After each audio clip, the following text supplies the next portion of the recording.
જય સ્વામિનારાયણ મિત્રો, આજે આપણે બનાવીશું સફેદ વઘારેલા ઢોકળા. તો તેના માટે મેં ઢોકળા બનાવીને તૈયાર કર્યા હતા. હવે તેને આપણે વઘારી લઈશું. તો તેના માટે મેં 4 થી 5 જેટલા મરચાં કાપીને તૈયાર કર્યા છે. લીલા ધાણા લીધા છે, મીઠો લીમડો લીધો છે અને તલ લીધા છે 2 ચમચી જેટલા. હવે સ્ટીમરમાં આપણે ગેસની ફ્લેમ ચાલુ કરીને આપણે સ્ટીમર મૂકી દઈશું. તેમાં આપણે 3 થી 4 પાવડા જેટલું તેલ ઉમેરીશું.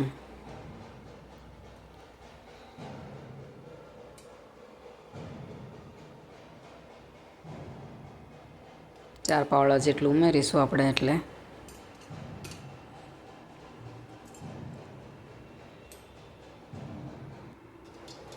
તેલ ગરમ થઈ જાય એટલે આપણે તેની અંદર 3 થી 4 ચમચી જેટલી રાઈ ઉમેરીશું. આ ઢોકળામાં રાઈ વધારે હોય ને તો વધારે સારા લાગે છે, એટલે આપણે એની અંદર આપણે 3 થી 4 ચમચી જેટલી રાઈ ઉમેરીશું. 1 ચમચી જેટલું આખું જીરું ઉમેરીશું અને 1 ચમચી આપણે હિંગ ઉમેરીશું. પછી તેની અંદર આપણે મીઠા લીમડાના પાન ઉમેરી દઈશું અને મરચાં જે આપણે કાપેલા કટ કરેલા છે તે અંદર ઉમેરી દઈશું અને તેને હલાવી લઈશું.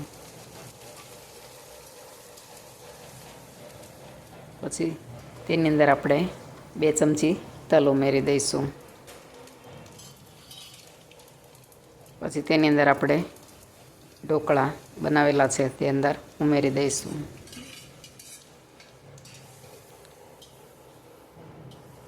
પછી બધું આપણે સારી રીતે હલાવીને મિક્સ કરી દઈશું.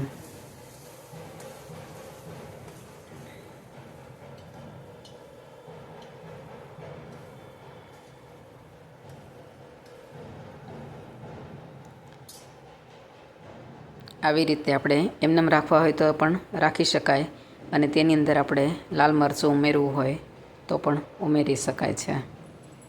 ઓપ્શન છે કે ઉમેરવું હોય તો જ ઉમેરી શકાય, ના ઉમેરવું હોય તો કાંઈ વાંધો નહીં. પછી તેની અંદર આપણે લીલા ધાણા ઉમેરીશું અને બધું આપણે હલાવીને મિક્સ કરી દઈશું. બધું સારી રીતે મિક્સ થઈ જાય તેવી રીતે આપણે તેને હલાવી લઈશું. જો તમને મારી રેસીપી ગમે તો તેને લાઈક, શેર અને સબસ્ક્રાઈબ જરૂરથી કરજો અને કમેન્ટ કરીને કહેજો કે તમને મારી રેસીપી કેવી લાગી એમ.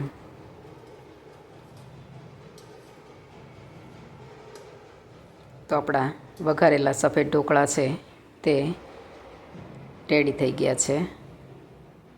તેને આપણે એક ડીશમાં સર્વ કરી લઈશું. જય શ્રી કૃષ્ણ.